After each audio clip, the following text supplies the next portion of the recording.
Ouvindo sim, professor.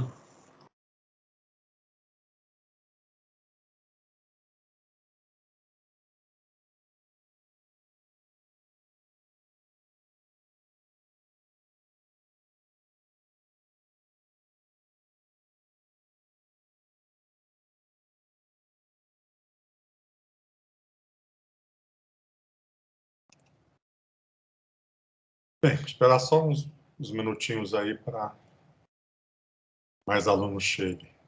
De qualquer forma, aqueles que me enviaram, né? Incluí mais alguns alunos, né? Caso eu tenha esquecido de alguém, por favor, relatem.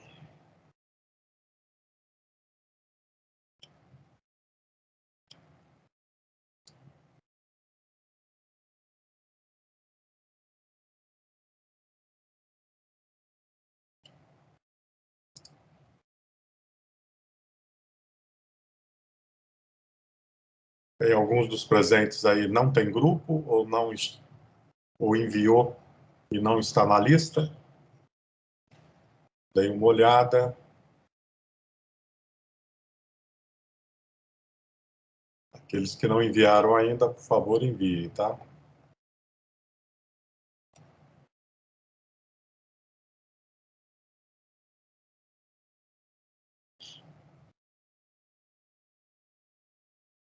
Bem, vamos dar início, então. Bem, então, o objetivo da aula de hoje é explorar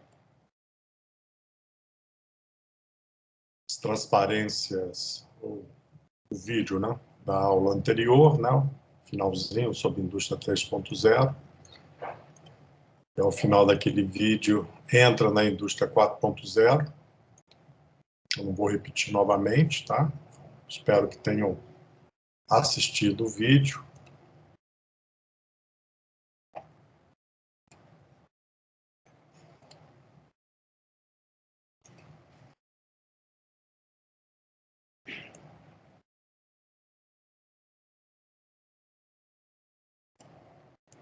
Enfim, então esse é o primeiro vídeo, né? Basicamente eu relato esse documento, né, de 2013, que define uma série de recomendações para a indústria 4.0, né, na visão do governo alemão.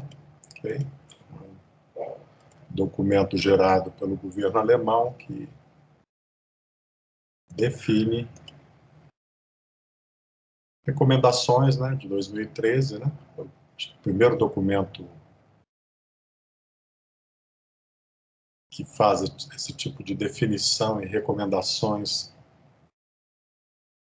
para implantação, né, de estratégias para atingir o conceito aqui da indústria 4.0. Então, é um documento relevante. Aqueles que tiverem interesse, deem uma olhada, né? Assistam o vídeo, quem não assistiu. E estamos aqui na quarta revolução industrial, em que o ícone são os sistemas cyberfísicos, que eu já havia mencionado para vocês. Indústria 3.0, o ícone era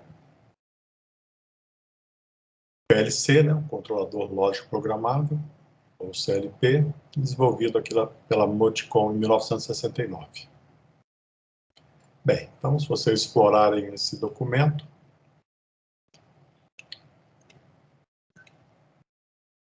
vocês vão ter acesso, né,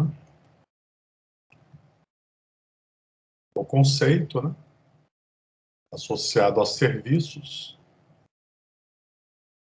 associado a coisas, né, então internet das coisas industriais. Essas coisas são normalmente produtos inteligentes, então, smart produto, ou construções inteligentes, ou um sistema de logística, né, também inteligente, ou mobilidade inteligente, e também os smart grids na parte de geração e transmissão de energia, né? Então aqui nós temos os sistemas CPS, né, sistemas cyberfísicos, e aqui o kernel aqui é a parte da indústria 4.0, né, da fábrica inteligente, ok? Então, um produto inteligente, a gente pode vê-lo como um conceito de internet das coisas, e esse produto inteligente pode gerar dados que são publicados na nuvem, e esses dados vão ser explorados como algum tipo de serviço, né? Então, isso aqui é um conceito muito utilizado para descrever o que é a indústria 4.0. Bem, esse documento explica, né, todos os aspectos associados à integração horizontal, integração vertical, né? Eu não vou repetir, tá? Só estou destacando aqui. Aí destaca aqui aquela evolução que eu sempre cito para vocês, né? Que iniciou com a introdução da internet, né, do protocolo TCP/IP, inicialmente para negócios, né, usando a rede internet. Depois nós tivemos o boom aí das dot-coms, na década de 90, início dos anos 2000. Depois o aparecimento das redes sociais, né, que a gente chama a internet de pessoas. E depois, por volta de 2011, 12, o aparecimento da internet das coisas. Enfim, e dentro desse conceito de internet das coisas, a oportunidade de trabalhar com o conceito de indústria 4.0. Então, nós temos nossas plataformas de sistemas cyberfísicos, que podem englobar todos os desenvolvimentos passados, né, associado ao boom de negócios que foi a internet de negócios, né, na década de 90, nos anos 2000, seguido pela internet das pessoas, né, basicamente redes sociais, e agora a internet das coisas, né, aplicação em casas inteligentes, em fábricas inteligentes e smart grids na parte de geração e transmissão de energia. Né? Depois os aspectos de mobilidade que a gente já viu, né, parte da web social, né, com as suas redes, ok? Porções inteligentes, enfim. Então, esse é um conceito importante que vocês têm que absorver, né, associado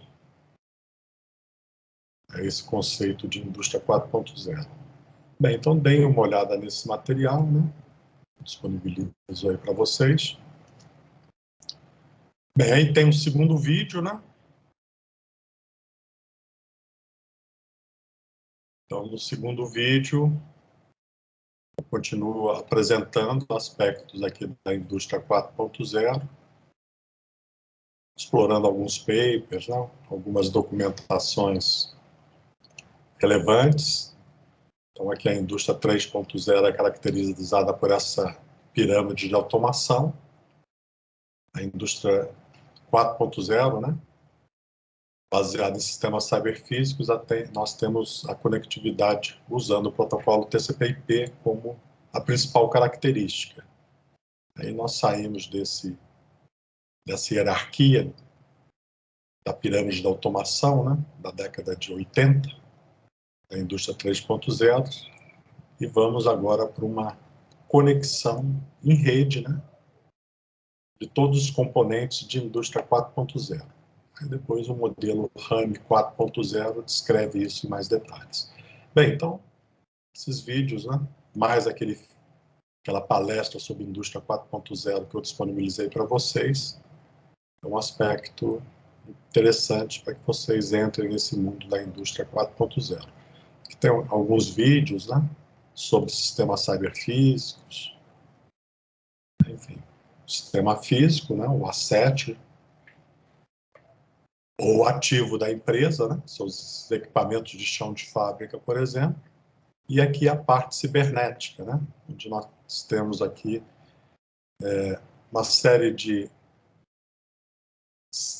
funcionalidades no mundo digital, onde nós temos aqui um exemplo, por exemplo, de um dashboard, né, de um painel de instrumentos que monitora e apresenta dados relativos ao chão de fábrica, né? Então, depois vocês assistam esses vídeos, quem não assistiu, né? Enfim.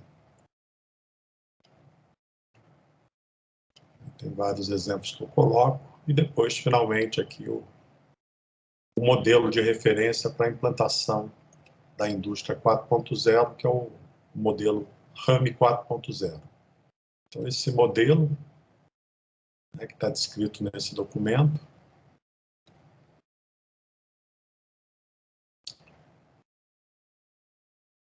ele tem 3 dimensões, né, que são esses: a visão dos níveis hierárquicos, a visão do ciclo de vida do produto e a visão de camadas. Então, essas 3 dimensões descrevem um modelo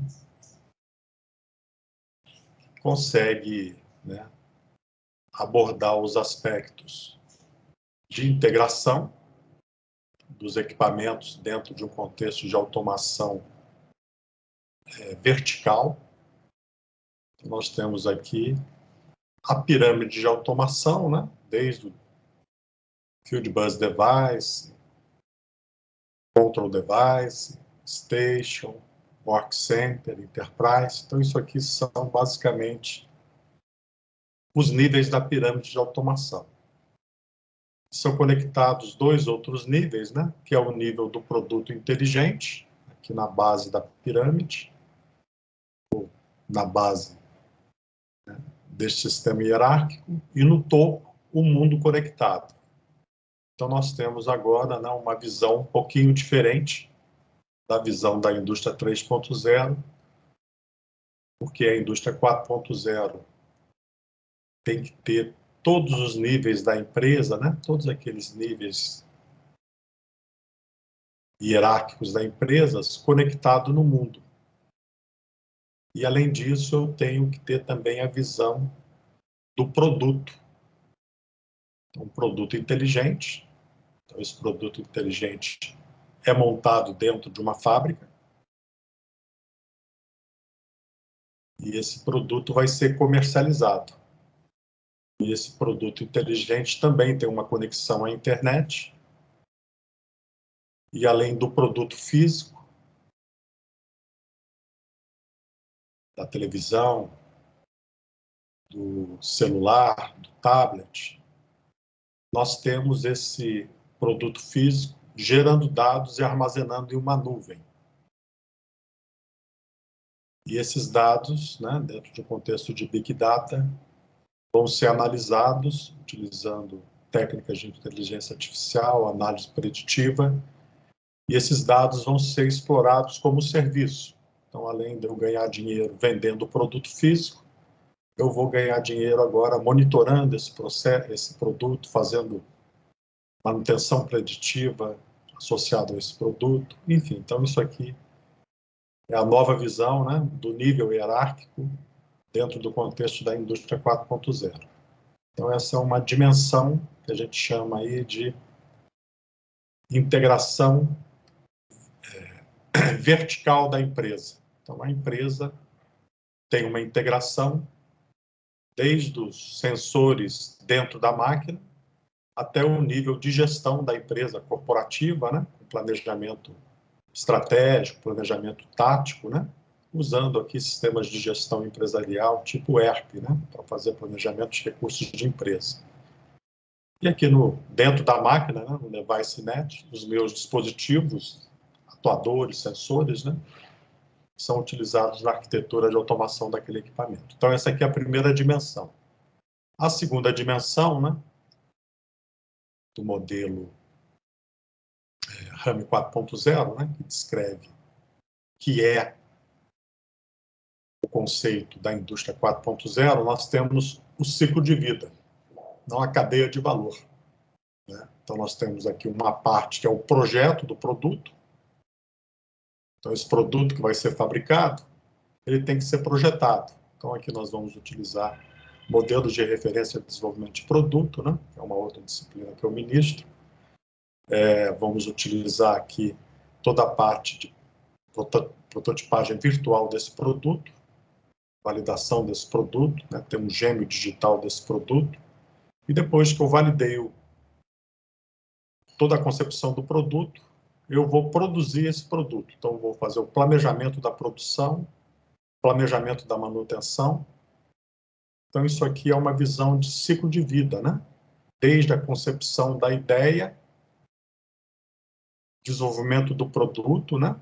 Protótipo digital e um protótipo físico, e depois o planejamento para fazer a produção desse produto. Então, a produção vai ser feita aqui dentro desse contexto do modelo dos níveis hierárquicos, né? Onde o chão de fábrica e a parte de gestão da empresa vai ser representada, né, por esses níveis, né, associado à pirâmide de automação, sendo o produto um produto que eu concebi nessa dimensão de cadeia de valor, né, de ciclo de vida, associado à especificação do produto, né, o desenvolvimento do produto como um produto inteligente, ou seja, ele tem um microprocessador e tem um canal de comunicação que usa TCP/IP.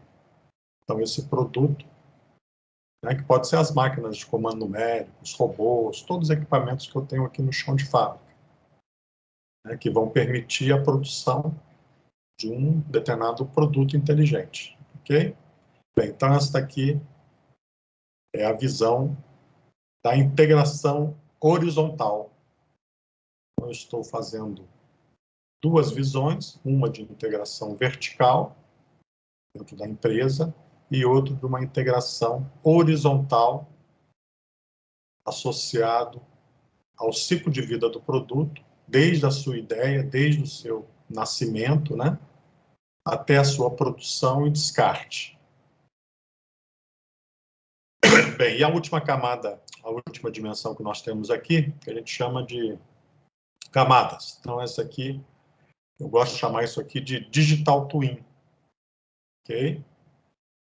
Então, isso aqui é uma representação do gêmeo digital, do sistema cyberfísico. Então, eu tenho um asset, né, o ativo, pode ser o meu produto inteligente, pode ser os componentes do meu produto inteligente, pode ser algum equipamento do chão de fábrica. Então, isso aqui é o meu ativo, uma coisa física, ok? Bem, esse ativo vai ter a possibilidade de integração dentro do contexto de integração vertical e horizontal. Então, ele vai ter aqui uma interface de rede, um protocolo de comunicação.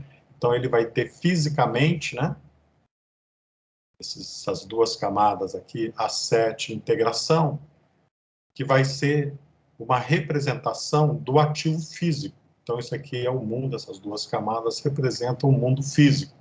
Então, meu produto, né, físico aqui, né, ele tem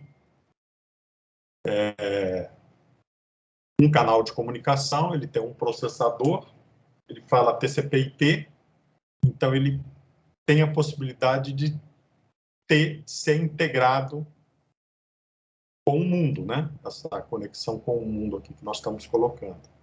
Bem, aí depois a gente sobe um pouquinho, né? A gente vai ter aqui a comunicação. Então, a comunicação, eu vou escolher os protocolos de comunicação que eu vou trabalhar.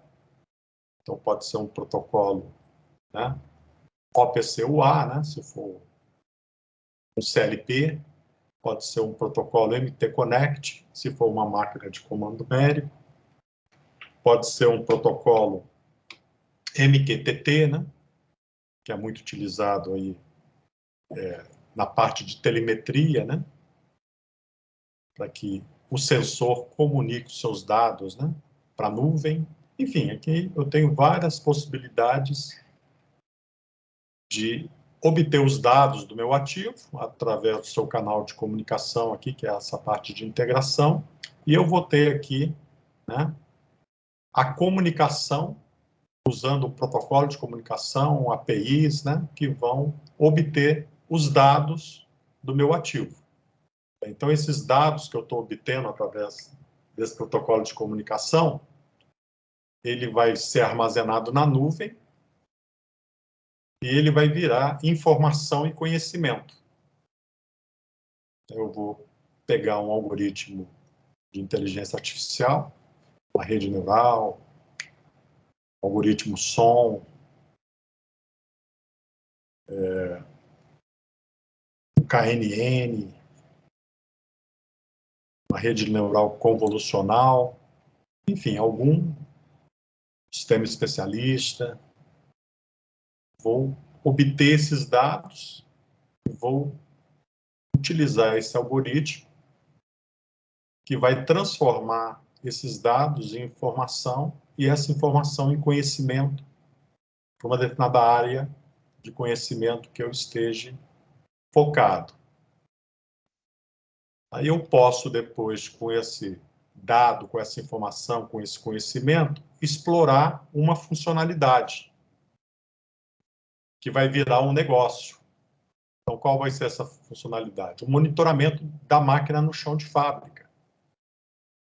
Ou então, um sistema de simulação e otimização do processo de fabricação que esse ativo, né, que esse asset, que essa máquina faz parte. Ou então, uma funcionalidade de manutenção preditiva, né? Então, eu vou pegar uma funcionalidade qualquer e essa funcionalidade vai estar associada à informação e conhecimento, a dados. Eu estou pegando esses dados, estou transformando em conhecimento, estou explorando uma determinada funcionalidade que tem um valor de negócio. E vou vender isso aí, né, como sendo um novo produto que a minha empresa está explorando, além de explorar o produto físico, né, o asset, máquina de comando numérico da RAS. A RAS tem um sistema de digital twin, que é isso aqui, que tem a parte do ativo físico, né, que é essas duas camadas, e tem a parte digital, que é o quê? Obter o dado através do canal de comunicação, usando um protocolo de comunicação, armazenar isso na nuvem, local ou na nuvem do fabricante, transformar esses dados em informação e conhecimento usando técnicas de inteligência artificial, identificar uma funcionalidade que essas informações estão associadas e explorar essa funcionalidade como negócio, ok? Então, isso é a indústria 4.0. Qualquer um que falar sobre indústria 4.0 está falando sobre sistema cyberfísico, está falando sobre digital twin, que é uma forma de implementar o sistema cyberfísico, principalmente esta camada, né, que permeia as outras duas dimensões, né, ou essa dimensão vertical, né, vamos chamar aqui no eixo Y, né, que permeia as outras dimensões, o eixo Y e o eixo X.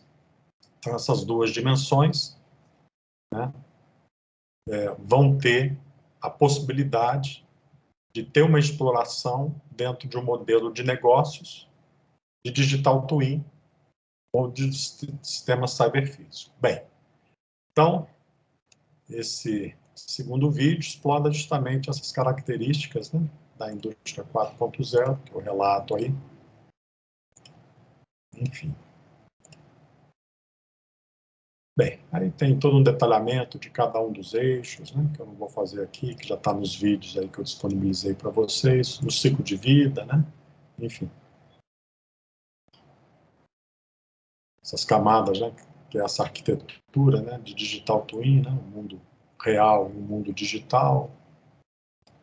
Bem, então, basicamente, esses eram os aspectos, né, que eu gostaria de deixar bem relevantes, né? E depois eu ainda falo alguma coisa sobre sistemas de segurança, né, para controle industrial, né? Por quê? Porque a gente está colocando tudo dentro de um contexto de indústria 4.0, usando o protocolo TCP/IP, né? Então, nossos sistemas industriais, né, nossos sistemas SCADA, né, sistema de aquisição de dados e controle supervisório, nossos sistemas de controle distribuído, DCS, né, os nossos controladores lógicos programáveis, né, além dos outros controladores, tipo comando numérico e outros, tem que respeitar uma série de questões de cibersegurança, né, para a indústria 4.0. Ok? Então, aqui tem essas recomendações do NIST, do que você deve fazer, né, para ter um sistema com menos vulnerabilidade, né? Vou chamar de seguro, né, com menos vulnerabilidades. Então, aqui, um livro, né, deve estar disponível aí para vocês, onde ele detalha usar firewalls, né? Só que firewall só não resolve, né? Só segrega a rede, né? Só impede que determinadas portas dos canais de comunicação possam ser acessadas. Isso aqui toda empresa faz, né? Então, bloqueia todas as portas e só deixa a porta 80 liberada, que é a porta do HTTP, né? Que é a porta que nós acessamos aí através do nosso browser. Enfim, então, esse documento explora isso, recomenda VPN, né? Rede virtual privada, descreve os protocolos que tem criptografia, que não tem criptografia, né? Que eu já citei para vocês o Telnet, o SSH, já falei das vulnerabilidades associadas a cada um desses protocolos, enfim. Então, aqui ele faz um relato, né? Enfim, então esse cara aqui, ó, está disponível aí no finalzinho aqui do conteúdo antes de iniciar a aula 5 aí. Bem, então, basicamente, é isso que é abordado nessa aula. Vamos iniciar as perguntas, ok? Por enquanto, nós estamos vendo apenas questões de conhecimento, informações conceituais sobre esse mundo da automação da manufatura, né? E essa transição da indústria 3.0 para a indústria 4.0. Então tá, aqueles que tiverem alguma pergunta, algum questionamento, né? Por favor, aí levantem a mão, podem fazer os seus questionamentos para que eu possa esclarecer. Vamos lá, Carlos, diga. Bom dia, professor. O senhor me escuta? Sim, pode falar. Uma dúvida que eu tive durante a aula foi que em algum momento o senhor comentou que durante o processo, né, devido à grande disponibilidade de dados que tem na indústria 4.0, a máquina podia fazer correções usando algoritmos de inteligência artificial durante o processo. Eu não entendi muito bem. As máquinas têm a autonomia para mudar os parâmetros durante o processo de fabricação? Bem, dependendo do controlador da máquina, né, se ela tiver algum algoritmo, né, para fazer controle adaptativo, então, depois a gente vai ver um pouco mais à frente, né, o comando numérico é malha aberta. Por quê? Porque você não está monitorando o processo de fabricação. Você não está monitorando como a ferramenta de corte está interagindo com a peça bruta, numa determinada condição de usinagem, e retirando o material. Então, como você não está medindo esses parâmetros do processo, você diz que o comando numérico é malha aberta, o que a malha fechada é o controle do acionamento, né? O motor lá de corrente alternada ou corrente contínua, né? Que usa um servomotor, né? Que tem toda a eletrônica associada ao controle de posicionamento desse motor. Isso aí é malha fechada. Só que isso aí é o nível 0, né? De dispositivos de atuação e dos sensores. Quando você sobe um pouquinho de nível no modelo da pirâmide de automação, que a gente vai ver um pouquinho mais à frente também, a gente vai olhar agora o processo. Supor que seja um processo de usinagem, de fresamento. Se eu não estiver monitorando esse processo com algum tipo de sensor, então, por exemplo, eu vou medir a amperagem, né, que eu estou liberando para os acionamentos. Com isso, eu consigo estimar qual é a potência envolvida na remoção de material. Ou eu posso instalar sensores do tipo piezoelétricos e medir a força de usinagem. Então, tem uma série de sensores que eu possa incorporar ao processo para medir o processo. Aí, com esses dados do sensor, eu posso utilizar algum algoritmo que adapte os parâmetros de processo, visando uma otimização, visando uma restrição de condições de usinagem, ou visando uma questão de qualidade. Então, por exemplo, eu posso fazer a medição da peça em tempo real dentro da máquina, usando um determinado tipo de sensor. Então, isso é muito comum em retíficas, né, de comando numérico. O que ocorre muitas vezes é que você tem um rebolo, e esse rebolo, né, tem uma superfície porosa e uma série de abrasivos que compõem, né, aquela geometria circular do rebolo. Então, esse rebolo em contato com a peça, a gente chama isso de uma ferramenta de geometria não convencional, geometria não definida, melhor dizendo. A geometria não é definida como a geometria de uma ferramenta de corte, né? Geometria definida para fazer torneamento, fresamento. Então, a geometria é bem definida. Você tem o gume de corte, a geometria, o ângulo de posição, você tem todas aquelas definições que descrevem a geometria da sua ferramenta, com geometria definida. Um rebolo não tem isso, né? Então, a superfície do rebolo ela é composta de superfície abrasiva. E ela é cheia de poros. Então, à medida que você vai fazendo a retífica de uma peça, né, para atingir uma determinada qualidade dimensional e uma qualidade geométrica, que é um requisito do projeto mecânico da peça, você vai fazendo com que as partículas de cavaco, né, que você retira da peça, sejam depositadas na superfície porosa do rebolo. Então, o rebolo tem, né, aquele material que vai remover, né, que vai usinar a peça, né, que é o material abrasivo, mas a peça que está sendo usinada gera cavaco, e esse cavaco pequenininho, né, ele entra nessa superfície porosa do rebolo. Então, de tempos em tempos, esse rebolo perde a condição de corte. Então, ele tem que ser dresado. Então, você tem que pegar esse rebolo e passar por uma outra ferramenta que vai tirar essas imperfeições, né? Essa deposição de material associado ao cavaco na superfície porosa do rebolo, né? Para restituir a condição de corte ideal do rebolo. Então, isso aí se chama dresagem. Então, as máquinas de comando numérico, os controladores de retífica, fazem isso automaticamente. Então, ele faz uma medição da peça em tempo real. Então, eu tenho lá um sensor do tipo LVDT, por exemplo, que está medindo o diâmetro do eixo que eu estou retificando. E quando esse diâmetro do eixo começa a fugir do valor nominal, em função da variabilidade do processo, né, dos erros sistemáticos e dos erros aleatórios, eu vou ter um determinado momento que os erros sistemáticos, devido ao problema, né, de deposição de material na superfície do rebolo, vai fazer com que a dimensão desse eixo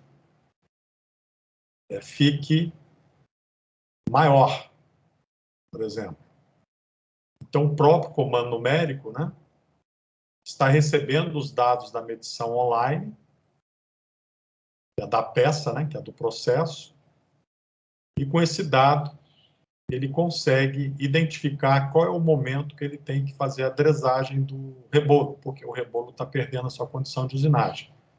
Aí ele para o processo e faz a usinagem, né, desse rebolo. Então ele pega o rebolo, coloca numa posição da máquina, que vai ter uma outra ferramenta de usinagem, que vai atuar sobre esse rebolo, removendo, né, o material desse rebolo. Então o rebolo vai ficar menor ainda, né, porque o rebolo vai desgastando durante o processo de retífica. e a peça, se for um diâmetro externo, ele vai aumentando. Então, de tempos em tempos, eu tenho que fazer esse zeramento e essa dresagem do reboco. Então, com isso aí, eu estou interferindo no processo porque eu estou mudando os parâmetros de usinagem. Isso é uma forma de se fazer, de se agregar, né, um controle adaptativo. Uma outra forma de fazer algo semelhante é você medir a força de usinagem, por exemplo, através de um sensor piezoelétrico, e através da medição dessa força, você tem um modelo que consegue identificar qual é a velocidade de avanço ideal que você poderia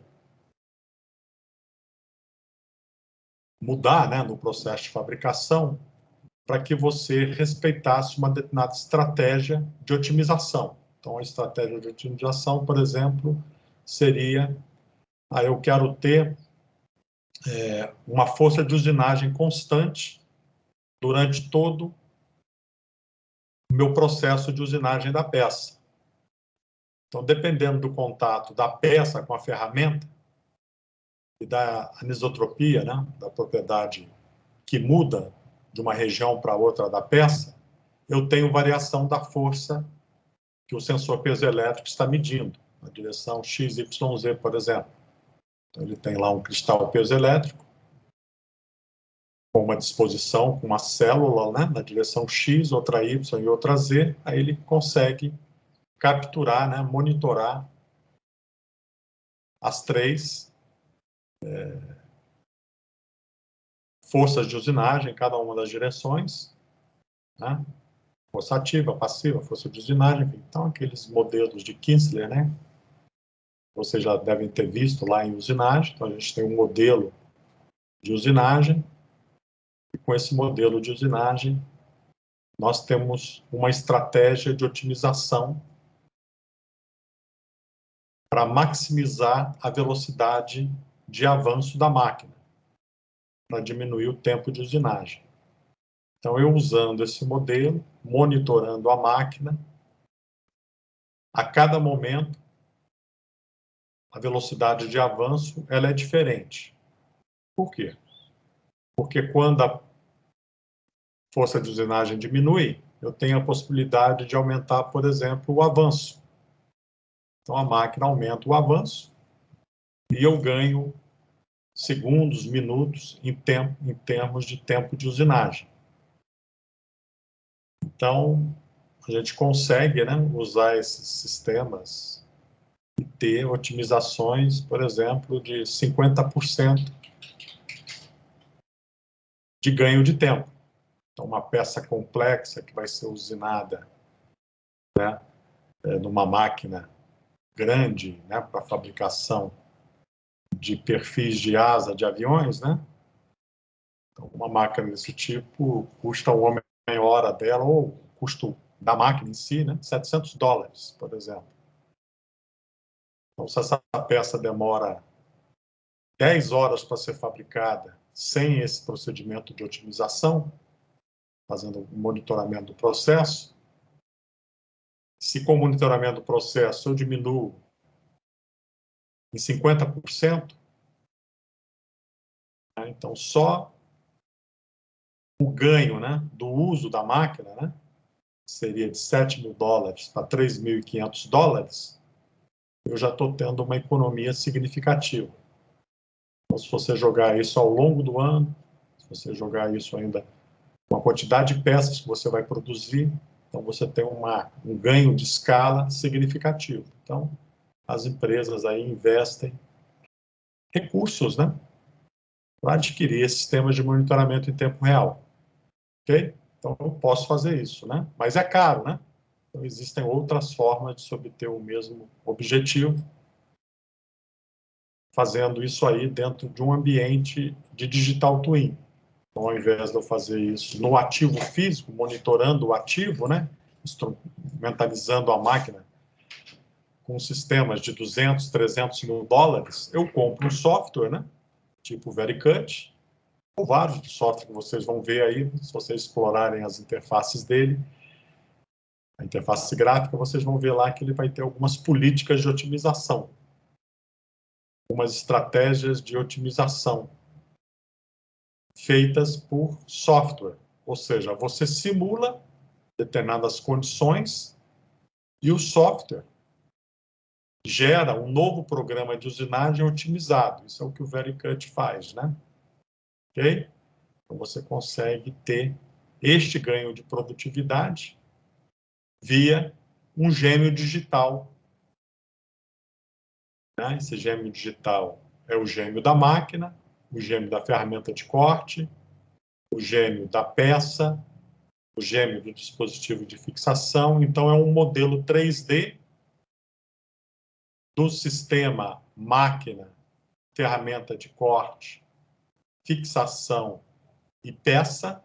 Então, todo esse sistema, né, que compõe aí, o meu universo da usinagem, ele é modelado em 3D, criando aí o Digital Twin. Aí eu vou ter um software, na visão de Digital Twin, associado à simulação e otimização, que vai otimizar o código G. Ok? Então, isso aí é o que as empresas fazem hoje, né? Ao invés de embarcar 200, 300, 400 mil dólares de instrumentação na máquina, para fazer o monitoramento da máquina, nós vamos fazer, não com o mesmo resultado, né? Mas bem próximo, via Digital Twin, via gêmeo digital, criando o modelo do processo digital, modelando isso, criando um sistema de otimização, de avanço, e depois geramos o código G, onde o código G não vai ter, para cada bloco, né, para cada linha de execução, uma mesma velocidade de corte. A velocidade de corte vai mudar dentro do programa de código G. Então, a máquina, a cada momento, ela vai estar trabalhando com uma velocidade de avanço diferente. E com isso aí, eu vou ter um ganho semelhante ao que eu teria se eu usasse um sistema adaptativo, né, em que o próprio controlador se ajusta a essas condições. Ok? Você pode usar sistemas, né, de modelos matemáticos, né, que normalmente a gente vai criar, né, ou modelos estatísticos, usando aí uma visão de inteligência artificial, usando algum modelo bayesiano, né, um modelo que envolva, né, estatística, ou então um modelo matemático do próprio processo, igual os modelos que vocês já viram aí anteriormente, na disciplina anterior, modelo de desgaste de vida de ferramenta, né, equação de Taylor, equação de Kingsley. Então, aqueles modelos matemáticos experimentais, né, você pode utilizar dentro dessa visão de Digital Twin, né, para otimização das condições de usinagem e gerar um programa de código G otimizado, né? Então, você pode fazer isso dentro da máquina ou fora da máquina. Se fizer dentro da máquina, tem que automatizar, né? Tem que usar esse sistema em cada uma das suas 100 máquinas. Então, você vai ter um investimento gigantesco de monitoramento das máquinas, né? Ou você pode fazer isso através do Digital Twin fora da máquina. Aí você só vai pagar a licença do software, né? Que é muito mais barato, né? E vai ter um ganho de produtividade no seu chão de fábrica. Igual ao que você teria de monitoramento? Não. Mas como engenharia é custo-benefício, né? Então, você vai investir muito menos e vai obter um retorno grande, alto, sem investir milhões de dólares para fazer um monitoramento piezoelétrico, né, com sensores piezoelétricos, que é muito caro, né? Eu tenho lá no laboratório um dinamômetro piezoelétrico, que custa 70 mil dólares, né? Então, é caro. Então, se você instrumentaliza uma máquina com sensores piezoelétricos, dependendo da sua complexidade, quantidade de direções, né, que ele faz a medição da força, você tem um custo muito alto, tá? Então, muitas vezes a empresa não quer fazer isso. Então, ela parte para esses sistemas tipo Digital Twin, compra uma licença do Vericut, né? E todo código gerado através do seu CAD/CAM, né? Poderia ser, por exemplo, o CATIA, né? Que é um sistema de PLM, ou um outro sistema qualquer que gere o código G sem otimização das condições de usinagem. Aí você carrega esse código G dentro do seu ambiente de simulação e esse código G agora vai ser otimizado. Então, o sistema, né, Vericut gera um novo código G otimizado, em que cada bloco tem uma determinada diferença de velocidade de avanço em relação aos blocos anteriores e posteriores, né? Por quê?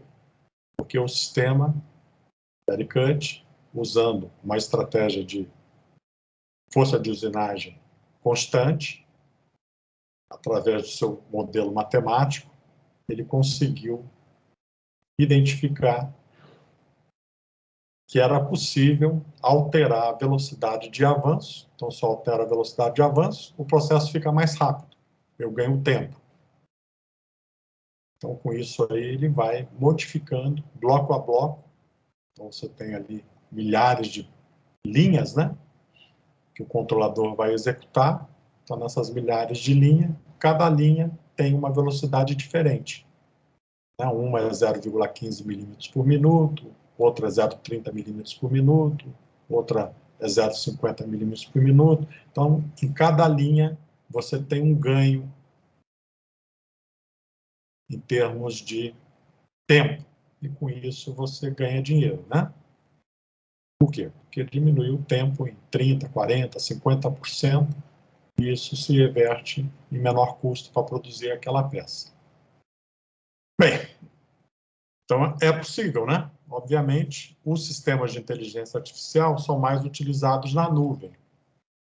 Por quê? Porque nem sempre, né, dentro da máquina a gente consegue utilizar, né, ou a gente tem poder de processamento para utilizar, por exemplo, um sistema baseado, né, em uma rede neural profunda, né? Uma rede neural convolucional, que exige, né, paralelismo, exige processamento usando GPUs, usando muitos cores, processadores, para que você consiga, de fato, né, processar aquela informação no menor tempo. Então, como você não tem esse poder de processamento dentro das máquinas industriais de comando numérico, normalmente esses dados você manda para a nuvem, né?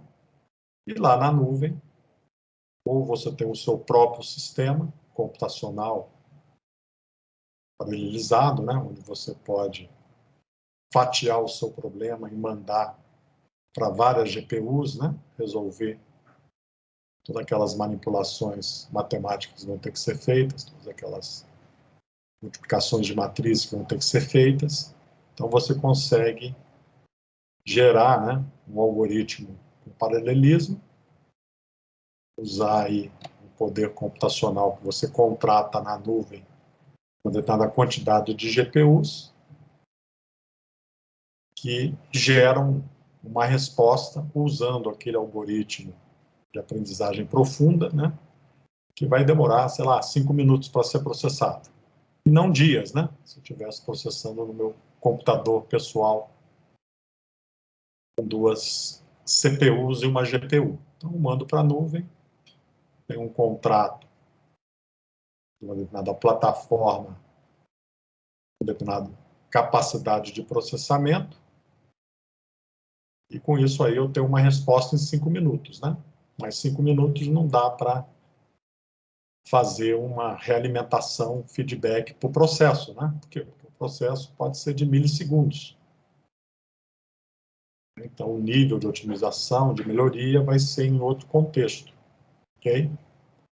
Bem, então é importante, né, que vocês entendam que é possível, e se eu uso técnicas de inteligência artificial, provavelmente eu vou fazer isso num sistema na nuvem ou num sistema dedicado dentro da minha empresa, no edge, né, na fronteira, na borda da minha empresa para a nuvem, onde eu contrato um sistema computacional, né, da Amazon, e ao invés de rodar na nuvem da Amazon, por uma questão de segurança, eu não quero que meus dados cheguem até a Amazon, mas a Amazon coloca a sua infraestrutura computacional dentro da minha empresa, né? É o que, por exemplo, que ocorre aí com as eleições brasileiras, né? Em que o sistema computacional é um serviço alugado no edge, né? Do tribunal lá eleitoral. Ao invés de ir para a nuvem da Amazon, está na nuvem, né, do tribunal. Então fica lá dentro de uma sala cofre, né? Sem passar por todo o tráfego de informação até chegar à nuvem da Amazon ou de um outro provedor de sistema, né? Na nuvem, né? Infraestrutura, né? Google, ou IBM, Microsoft, enfim, qualquer um desses aí. Bem, então é basicamente isso aí, né? Então hoje, se a gente for desenvolver alguma coisa que exige muito processamento de dados, eu tenho um volume de dados muito alto, dependendo do tempo real, eu posso processar isso na nuvem. Ou posso processar isso dentro da própria máquina, né? Usando aí algumas estratégias, né? Usando, por exemplo, um FPGA, né? Para ser mais rápido, ou usando aí, né, um controlador com maior capacidade de processamento que trabalha junto com o próprio controlador da máquina. Bem, então é possível, né? Então, sintetizando a sua resposta, é possível, mas a gente usa poucos algoritmos de inteligência artificial embarcados dentro da máquina, a não ser carros inteligentes, né? E outros tipos de aplicação que tem muito mais poder de computacional, né? Do que uma máquina de comando numérico que tem um computador, né, especializado em fazer funções de CNC, de comando numérico computadorizado, e de PLC, de controlador lógico programado. Diferente de um computador mais genérico, né, de uso genérico, que nós podemos embarcar num veículo autônomo, né, que tem lá toda a parte do seu sistema de sensores, câmeras, né, lidar, né, capturando lá 1 milhão de frames por segundo, né, criando mapas, tudo isso em tempo real, mas tem ali embarcado uma máquina poderosa, né? Certamente vai ter GPUs, vai ter um ou mais núcleos, né, de CPUs, enfim, então um processamento muito mais poderoso, né, para esse tipo de aplicação. Aí dentro desse contexto você usa uma série de algoritmos de inteligência artificial dentro do próprio veículo, né? E outros também na nuvem. Enfim, então a nuvem vai receber os dados de todos os veículos e vai fazer uma gestão, uma organização e explorar o negócio de gerenciamento de tráfego, gerenciamento de semáforos. Então, tem uma série de coisas, né, que esses dados de cada um dos veículos estão publicando na nuvem. Aí lá na nuvem eu vou conseguir processar esses dados e fazer uma gestão de roteamento, uma gestão de tráfego, uma gestão de contingência, né, que ocorra por algum motivo dentro da cidade, de mudança de fluxo, direcionamento de fluxo dos veículos, enfim, então tudo isso é possibilitado porque agora eu tenho um produto inteligente publicando dados na nuvem, ok? No caso da indústria, do comando numérico, né, controladores de robô, a gente não tem todo esse poder de processamento, toda essa sofisticação de sensores, então é um pouco diferente, né? Então, normalmente, todas as ações vão ocorrer dentro da máquina com mais ou menos sensores, e os dados que essas máquinas estão publicando para a nuvem, né, vão se prestar para outro tipo de serviço e negócio, né, monitoramento da máquina, planejamento de manutenção e coisas do gênero, ok? Bem, então, mais ou menos esse contexto. Próximo aí, o Carlos já fez, é você, Carlos? Acho que já fez, né? Se não tiver nenhuma questão. Danilo. Obrigado, professor. Opa, professor, bom dia. Na aula, o senhor comenta sobre os produtos manufaturados de customização em massa. Eu queria perguntar se já existe algum exemplo assim, mais claro no mercado. O senhor cita a customização individual de automóveis, mas, ao meu ver, ainda, né, no caso dos automóveis, ainda é individualizada, né? Aí eu fiquei tentando achar na minha cabeça algum exemplo para eu tentar conectar as coisas, como que isso funcionaria e tudo mais.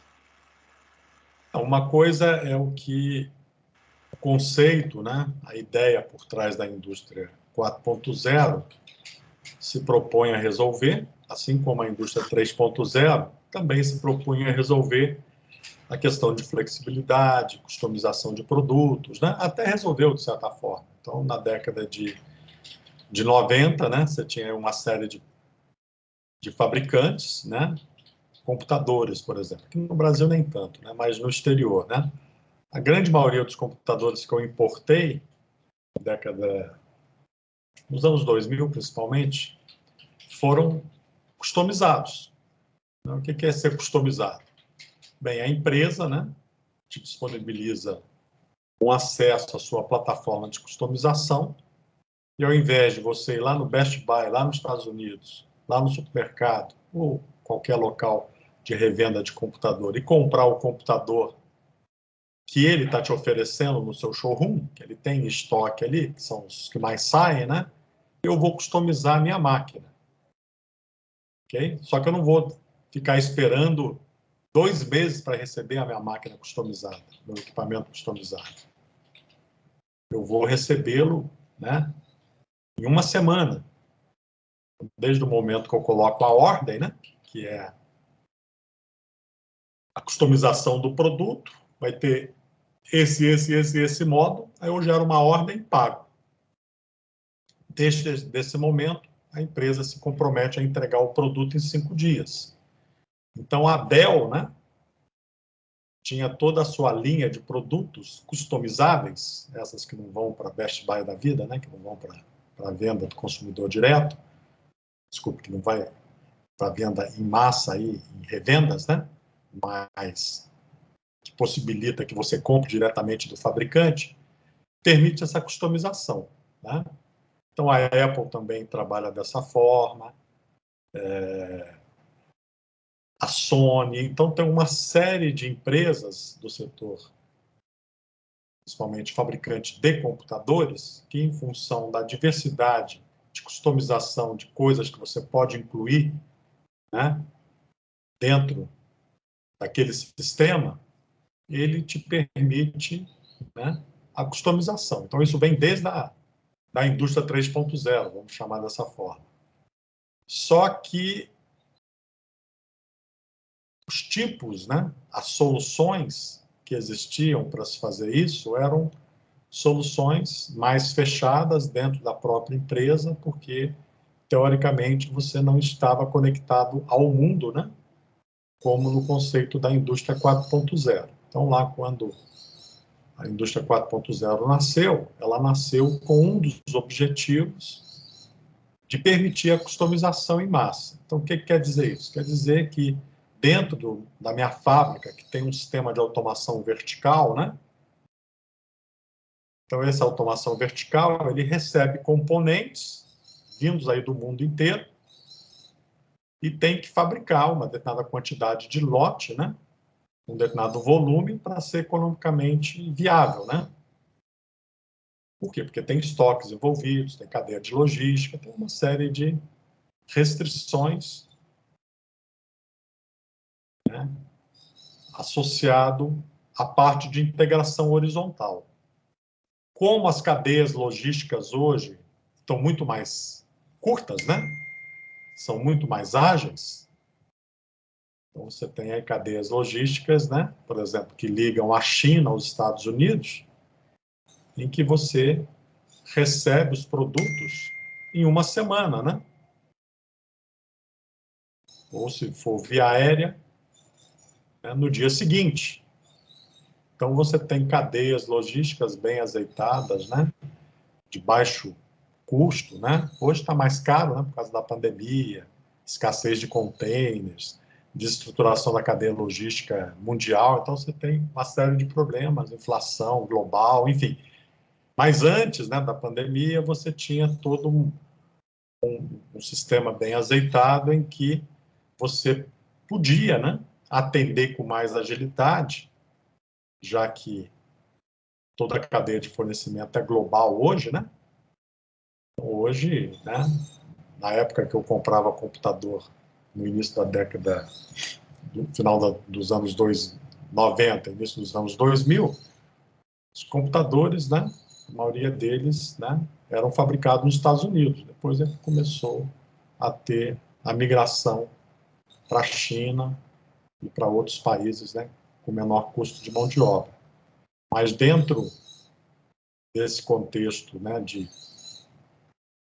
ter automação vertical e horizontal, essa parte de integração vertical e horizontal, ter novos tipos de processos de fabricação, como a manufatura aditiva de materiais metálicos. Então, os tempos envolvidos são menores. Então, dependendo do tipo de produto que eu vou entregar, ele pode ser mais customizável. Pode ter uma customização em massa. Por quê? Porque tecnologias como manufatura aditiva permite que eu construa, que eu fabrique, né, que eu faça a manufatura do meu produto dentro de um contexto sem a dependência muito grande, né, da cadeia de logística. A cadeia de logística é que impacta mais. Eu tenho que vir com todos os meus insumos lá da China, né, para fazer uma montagem final nos Estados Unidos, por exemplo. Se eu estou montando final nos Estados Unidos, ou se eu monto tudo na China, depois eu tenho que distribuir mundo afora. Então, eu não vou conseguir ter essa customização em massa se eu não rearranjar o meu sistema de produção. Então, a indústria 4.0, além da questão de qualidade, produtividade, flexibilidade, ela promete também que o cliente final agora possa ter mais opções de customização, né? E o termo customização em massa é que agora a ideia seria permitir que todo usuário customizasse o seu produto, e não apenas um ou outro usuário que deseja fazer a customização do produto. Então, tem uns videozinhos aí que eu disponibilizo aí na disciplina, né? Sobre um demonstrativo que foi feito numa feira do Senai, acho que em 2016, em que vários fabricantes se uniram, né, e fizeram um demonstrador de indústria 4.0.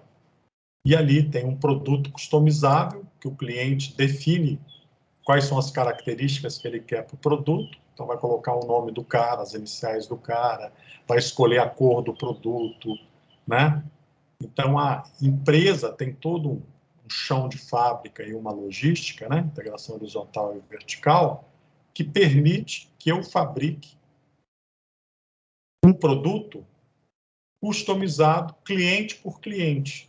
Então, eu posso agora permitir que o cliente escolha o que ele quer em termos de característica de modularização que eu permito nesse ambiente de customização.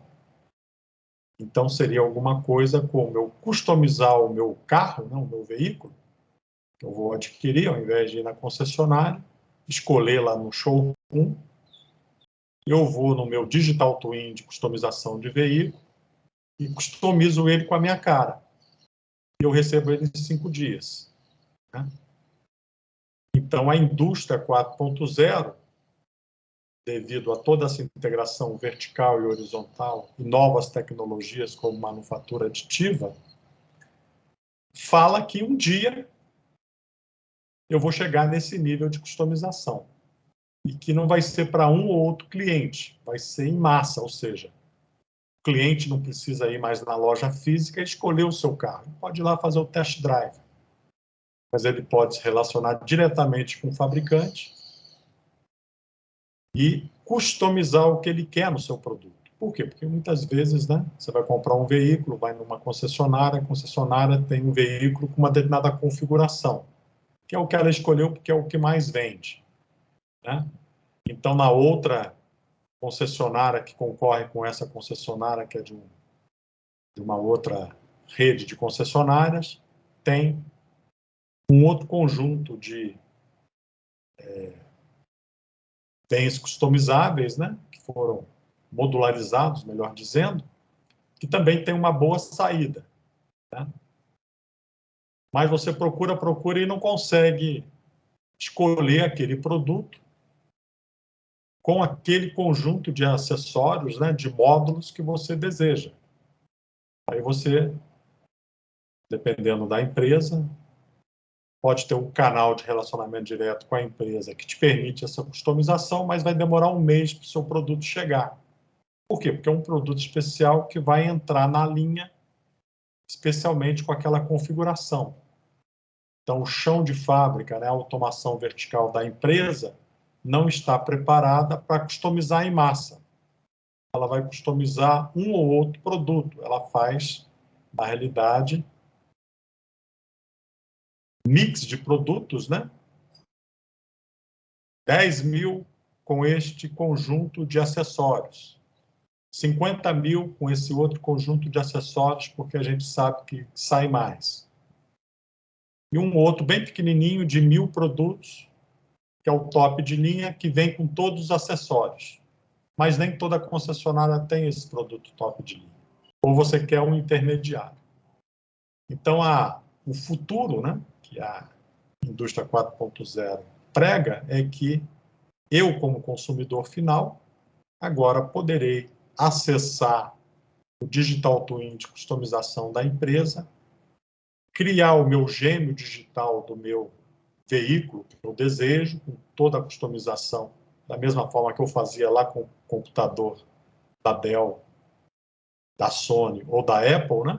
Lá nos Estados Unidos, não aqui no Brasil, mas nos Estados Unidos. E com isso aí, né, ele vai fabricar para todos os clientes, ou seja, a customização em massa, e vai me entregar num prazo de 5 dias, por exemplo. Então, em 5 dias, eu escolhi lá o distribuidor lá e o veículo vai estar disponível. Por quê? Porque o chão de fábrica, né, a integração vertical e a integração horizontal à cadeia de logística dessa empresa consegue montar os veículos não em grande quantidade, e sim de forma customizada para cada desejo do consumidor final. Já existe isso massificado? Não, né? As indústrias caminham lentamente. Então, já citei essas 3 empresas. A Fiat, acho que tem alguma coisa de customização também para veículos, se eu não me engano, tinha no passado. Enfim, então, você vai comprar um carro aí, vamos supor aí, esportivo, né? De R$1 milhão aqui no Brasil, né? $200 mil aí no exterior, né? Uma Porsche, você customiza ela de cabo a rabo, né? Você customiza ela do jeito que você quiser, né? Lá nos Estados Unidos, por exemplo, vai demorar, né? Vai demorar 2 meses para você receber daquele jeito. Então, você vai na concessionária e compra o que tem lá. Então, se você deseja com aquela customização, ou a mesma coisa com Ferraris, né? Então, né, esses fabricantes de automóveis, né, que fabricam uma quantidade muito menor, e muitas vezes sob encomenda, né? A Porsche não, porque tem um volume de produção muito maior quando comparado à Ferrari, por exemplo. Então, você tem essa possibilidade de ter essa customização, né? Mas demora mais tempo para que o produto entregue. Então, a customização em massa é uma ideia que permitiria que qualquer um customizasse o seu produto e não ficasse esperando 1, 2, 3 meses para receber o seu produto customizado. Receberia, né, fabricaria no dia seguinte o produto e no terceiro, quarto dia ele seria distribuído aí, chegaria até a concessionária de destino onde você iria retirar o veículo com 5 dias.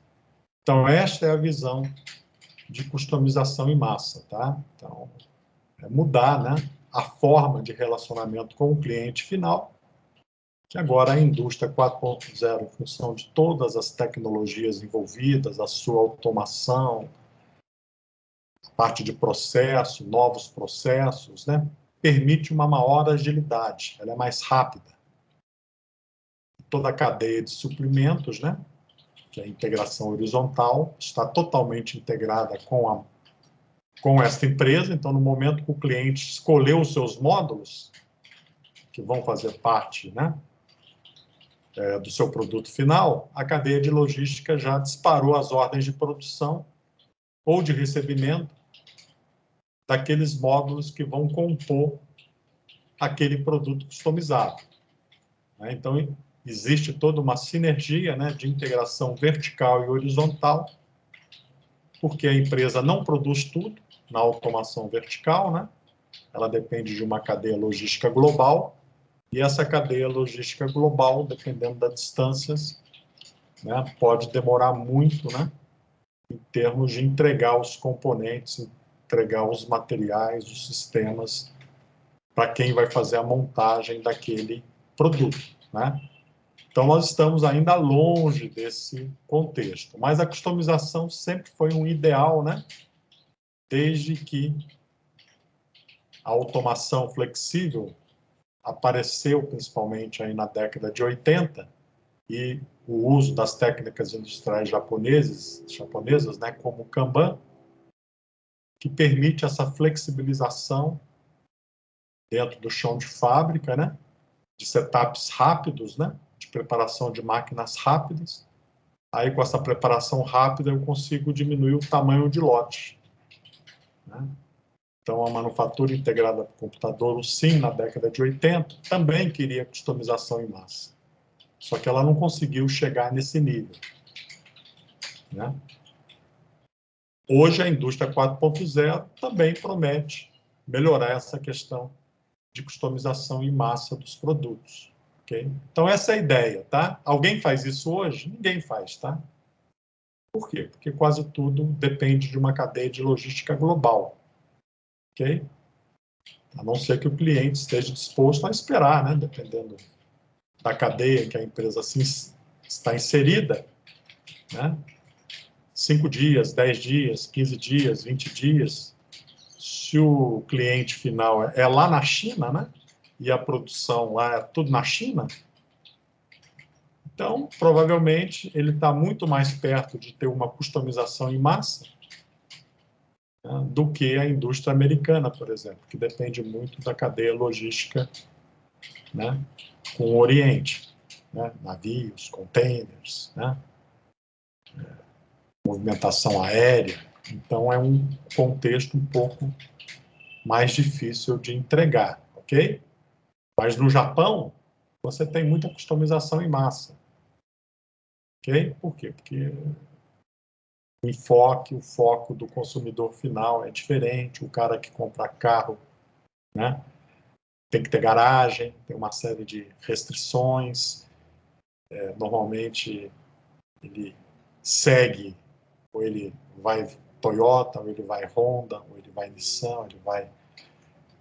Então, ele já tem um endereçamento, uma linha de produtos que ele é mais fiel. Então, você tem uma fidelização maior do cliente. As empresas japonesas com seus clientes criam uma ligação muito mais afetiva, né? É igual lá o funcionário de uma empresa, né? Ele praticamente entra na empresa e morre dentro da empresa. Então, a vida dele toda é dentro da empresa. Ele não fica mudando de emprego como no mundo ocidental. Então, o mercado japonês ele tem as características que propiciam, né, a questão cultural, a questão de relacionamento, né, diferente do Ocidente. Então, lá é mais fácil, por exemplo, você vender coisas customizáveis, porque lá o desperdício é zero, né? Não tem nem aonde estocar os carros, né, para ficar esperando o cliente chegar lá, entrar numa concessionária e ter lá 200 veículos aguardando. Não tem espaço para isso, né? O espaço é caro. Então, muitas vezes, o cara customiza o seu produto e vai lá e recebe numa determinada localidade, numa determinada concessionária, né? Já os Estados Unidos é o país do desperdício, né, do consumo em massa, então é diferente, né? Então, cada país, cada região tem as suas particularidades, né, que facilitam ou dificultam a adoção de estratégias como essa, né? Que é uma coisa que se vende muito como marketing. A indústria 4.0 vai entregar customização em massa. Não é assim, né? Customização em massa é extremamente complexa, né? Se eu quero o produto para amanhã, né, eu não vou ficar esperando um mês para receber o produto, né? Então, o imediatismo do lado ocidental fala muito mais alto do que um planejamento, do que uma visão mais oriental, mais japonesa, como a gente tem lá no Japão, né? Enfim. Bem, então, é mais ou menos esse o contexto. Então, não existe, tá? Da forma como é vendido, né? É um ideal. A gente tenta caminhar para chegar à possibilidade de ter cada vez mais customização. Então, se eu tiver a possibilidade de comprar o meu produto customizado, eu prefiro. Desde que eu não tenha que esperar 2 meses. Se eu tiver que esperar 5 dias, tudo bem. Eu topo aceitar uma customização, não preciso ir lá no showroom e comprar no showroom, né? Enfim. Então depende, né, do tipo de produto, do quantitativo, né, do valor agregado a esse produto. É um produto muito barato, é um produto extremamente caro, né? Então depende de uma série de fatores aí. Bem, então, mais ou menos isso aí. Danilo, diga. Não, professor, era isso mesmo. Só que eu não consegui. Achei muito. Como você explicou, é muito conceitual, né? É algo que ainda não é uma unanimidade. Você disse que tem esse trade-off entre o tempo de entrega e a real customização, né? É, um caminho, né? Uma ideia que deve ser perseguida, né? Enfim, que atende às necessidades do cliente de forma individualizada, né? Diferente do que ocorria, né, lá no início do século passado, né? Com as linhas de montagem do Ford, né? Onde você fabricava um único produto, uma única cor, com uma única configuração, sem nenhuma possibilidade de atender às necessidades do cliente, né? Então, o cliente não tinha voz nenhuma. Hoje, a visão é diferente, né? Existe a questão da voz do cliente e o cliente deve ser satisfeito da melhor forma possível. Uma das formas de satisfazer o cliente é ter um sistema de customização em massa que funcione, né? Que a gente não espere semanas, meses para receber o nosso produto. Então, você espere um tempo mínimo, e esse tempo mínimo, né, você consegue aguardar. Então, se for aguardar uma semana, eu aguardo uma semana para ter o produto customizado ao invés de ir na loja. Mas a indústria, para entregar esse tipo de produto, ainda não tem essa capacidade, né? Então, é uma ideia que isso ocorra com a indústria 4.0. Bem, Tiago, diga aí, Tiago. Sim, professor, você se formou na década de 80, né, na época que estava com a indústria 3.0 ainda, e agora você teve a oportunidade de ver a indústria 4.0 começar a se formar e se estabelecer, né? Depois dessa indústria 4.0, você consegue imaginar de alguma forma como que seria a indústria 5.0? Você acha que seria uma evolução natural da 4.0?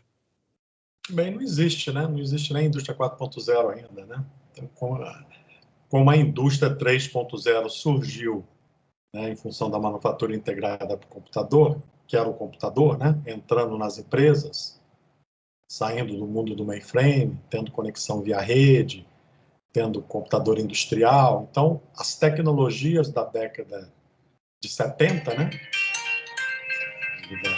As tecnologias da década de 70, né, que depois evoluíram na década de 80, permitiram o desenvolvimento do que a gente chama de manufatura integrada por computador. A mesma coisa está acontecendo com a indústria 4.0, né? Então, a indústria 4.0 só existe em função das tecnologias que estão habilitando esse desenvolvimento. Então, é uma questão que a gente não planeja, né? Vou agora fazer a indústria 5.0. Eu não sei quais são as tecnologias que vão estar disponíveis, né, daqui a 30 anos. Então, a gente está falando de coisas da década de 70, né, que começou a indústria 3.0, até ela amadurecer e gerar a manufatura integrada por computador, o uso generalizado do computador, né, todo o ciclo de vida do produto, né, tudo isso amadureceu, né, em 50 e poucos anos, né, 40 e poucos anos. Então, daqui a 40 anos, talvez a gente não tenha mais nem mais motor combustão interna, talvez não tenha mais nem petróleo. Então, tudo que guiou a manufatura integrada por computador foi a indústria associada à área automotiva. Então, foi a máquina que mudou o mundo, né? Tem até um livro famoso com esse título, né? Acho que eu disponibilizo aí para vocês em algum momento. A máquina que mudou o mundo. Então, essa máquina que mudou o mundo foi justamente o automóvel, a combustão, né? Que foi a grande transformação do século passado. Então, ele é que motivou o desenvolvimento de sistemas de produção, produção em massa, classe média que surgiu, adquiria, construção de estrada, né, interiorização dos países, tudo isso foi feito devido ao automóvel, que agora você tinha um veículo que te dava mobilidade, né? Antes você tinha que ir de trem, né, ou de navio, né? Enfim, mas não tinha uma possibilidade de ter um transporte pessoal para te levar para qualquer local. Então, isso aí foi realmente uma revolução no século passado, né? Que é a máquina que mudou o mundo, o automóvel. Bem, como hoje a gente tem a internet, que é o que está mudando o mundo, e a indústria 4.0 já incorporou a internet como uma das suas tecnologias, né? Por quê? Porque um sistema cyberfísico nada mais é do que uma internet das coisas. Então, é usar a internet para tudo. Usar o protocolo de comunicação, gerar dados, gerar informação, gerar conhecimento, né? Para melhorar as nossas vidas, para que a gente tenha uma melhor gestão, para que a gente crie novos modelos de negócio, ganhe mais dinheiro. Então, isso aqui se resume basicamente o uso dessas tecnologias, né? Eu não sei qual é a próxima tecnologia, né, que vai ser uma grande revolução, como foi o protocolo TCP/IP e o seu uso dentro de um contexto de rede global, que é o TCP/IP, né, uma rede barata que todo mundo usa, não preciso mais ter o meu canal de satélite, o meu canal dedicado, enfim, agora qualquer um aí por, né, R$50 tem uma conexão TCP/IP com o mundo com uma boa velocidade. Quando vier o 5G, né, tem aí 100 vezes a velocidade 4G, você vai ter mais possibilidade ainda de ter novas aplicações. Por quê? Porque você tem um canal com mais largura de banda. Então, mais largura de banda, você consegue conectar mais dispositivos. Então, você consegue obter mais dados. Bem, o que vai vir no futuro? Não faço a menor ideia, né? Por quê? Porque a gente ainda está implantando a visão da indústria 4.0. Nós não temos indústria 4.0 para valer, né? Então, você tem aí uma série de iniciativas caminhando nesse sentido. Nós mal temos um governo digital, né? Então, essa transformação digital que o protocolo TCP/IP permite, a gente já teve uma outra transformação digital lá na década de 80, que foi o uso do computador, né? Que foi o início da digitalização. Só que nós não tínhamos uma rede global usando o TCP/IP para aplicação comercial, né? Só surgiu muito depois, lá meados dos anos 2000. Hoje, toda essa tecnologia é madura, né? Então, O que virá mais à frente, a gente não sabe, tá? Então, é especulação, né? É achismo. Se a gente entregar o que a indústria 4.0 promete, pronto, né? A evolução da tecnologia, né, deu um salto tão grande, né, que hoje a gente consegue fazer customização em massa. Hoje nós conseguimos ser muito mais produtivos. Hoje nós conseguimos fazer atividade remota. Temos um nível de automação extremamente alto. Pode ocorrer coisas estranhas, né, no futuro disruptivo aí, né? Ou seja, é tanta gente, né, que não tem mais serventia para fazer trabalhos menos qualificados. Você vai ter um nível de automação muito alto, que você pode ter coisas, né, como essa nova visão aí que o Facebook quer colocar, né, de multiversos, né, multimundos virtuais, né.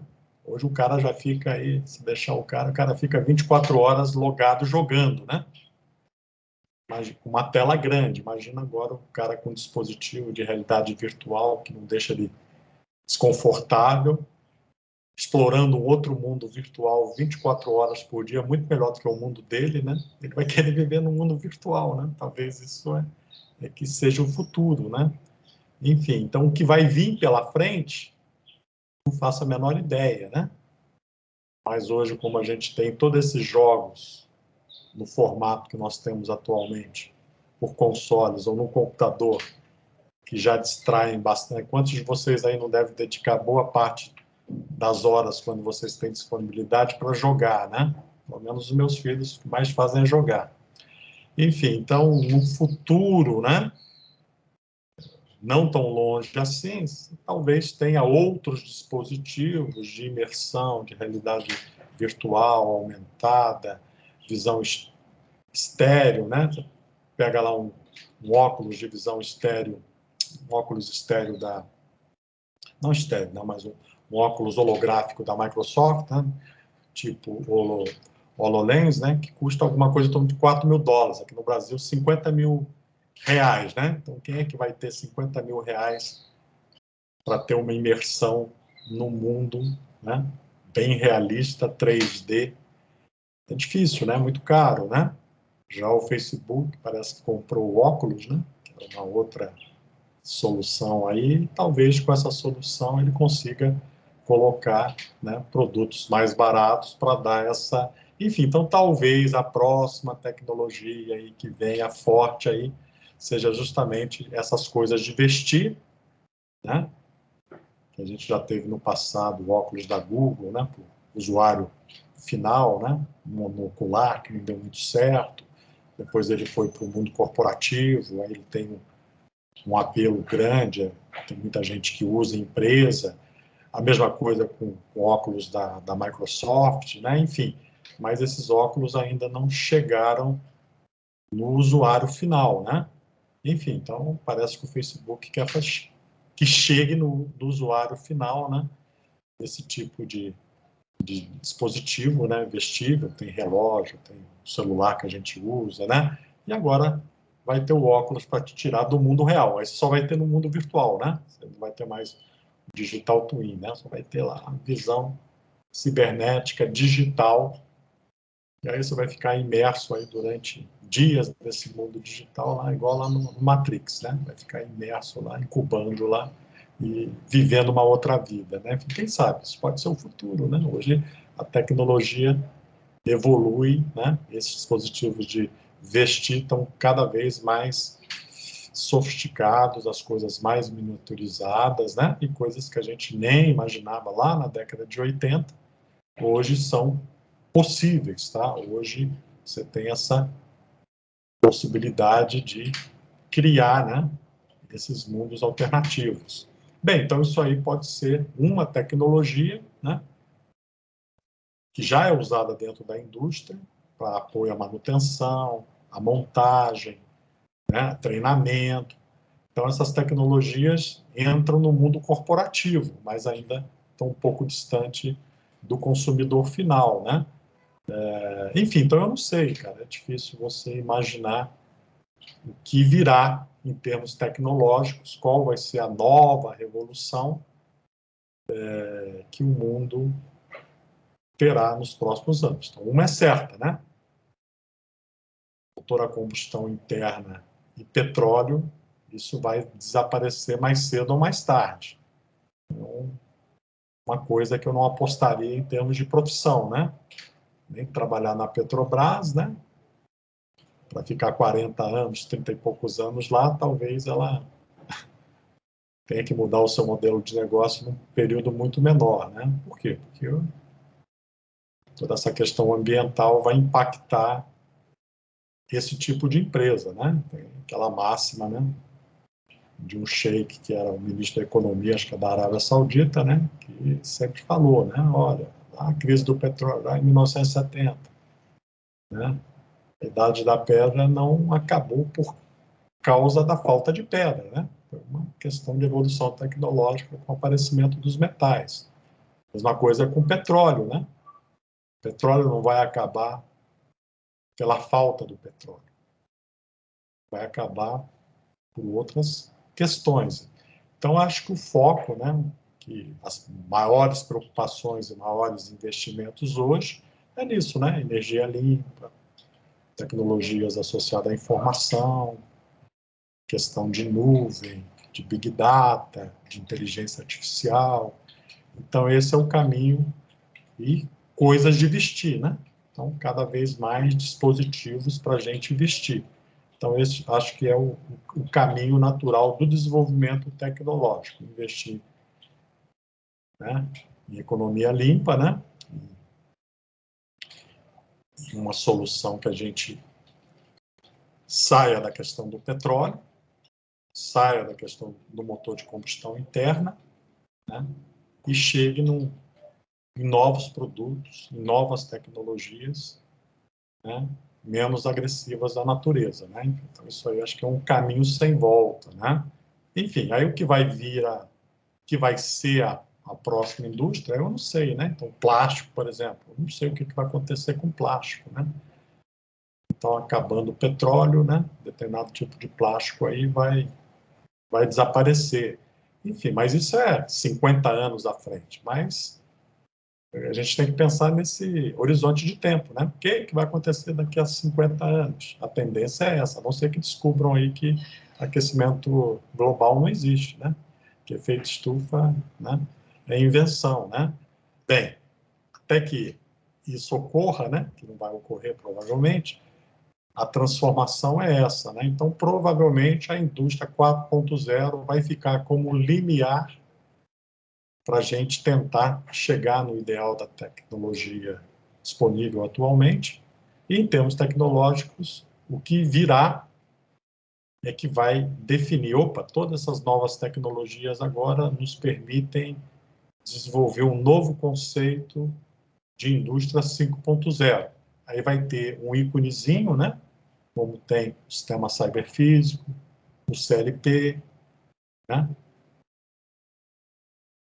As linhas de produção e a energia elétrica e a máquina a vapor como ícones das revoluções anteriores. Qual vai ser o ícone da indústria 5.0? Não faço a menor ideia. É uma questão de tecnologia, de novas descobertas, né? Como a gente já descobriu quase tudo, né? Então, tem que descobrir uma coisa muito disruptiva aí, né? Uma coisa, né, para gerar, né, uma nova visão de como produzir, de como integrar todo esse mundo, né? E a indústria 4.0 é basicamente TCP/IP. O que veio na indústria 4.0 em relação a 3.0? O TCP/IP. Basicamente isso aí, né? Internet das coisas, né? Então, a internet das coisas, com o uso do TCP/IP, é que possibilitou isso, né? O que vai vir depois da integração de redes? Não faço a menor ideia, ok? Que vai permitir um impacto gigantesco na forma como as empresas, as pessoas se relacionam. É a mesma coisa, né? Vocês têm o celular aí na mão. Na minha graduação, eu só tinha uma calculadora, né, programável, HP 41. Enfim, então é uma questão tecnológica, né? Então hoje você tem muito mais tecnologia do que eu tinha lá na década de 80, né? Mal usava-se o computador aí na UNB, né? Só o 1130.